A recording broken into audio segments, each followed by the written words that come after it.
Idol, nagkaroon ka ba ng depression dati? Hindi naman nauso yung depression ng panahon namin, ng 90s. Pero, alam mo yung ini-expect mo, kunwari, yung role, biglang napunta sa iba, or nag-shoot ka na, biglang pinalitan, or ganito, ganyan. Siyempre, nalulungkot. Pinipray ko na lang, tapos sinasabi ko, Lord, kayo na pong bahala, di ba? Hanggang ngayon, may mga negative comments, natatawa ako, ganyan. Pero there are days na, kunwari, na-aksidente ako, na-aksidente yung loved one ko, or may financial crisis, or may emotional crisis, may nangyayari, or spiritual crisis, tapos puwatong-patong yung nega, nakaka-depress.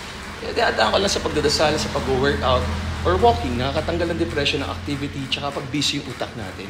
Tsaka kailangan meron tayong support system lagi na nagmamahal na asawa, or magulang, or kapatid, or friends, yan. Malaking factor yan. Yun lang, kasi mahirap talaga mag-isa. No man should be alone or an island, di ba? Pero yung taong kaya mag-isa, malupit yan, di ba? Yung kaya manood ng sine mag-isa, ako yun. Pero simula nung na-meet ko yung misis ko, si Sarina Agassi, gusto ko na siya laging kasama, ayoko na mag-isa.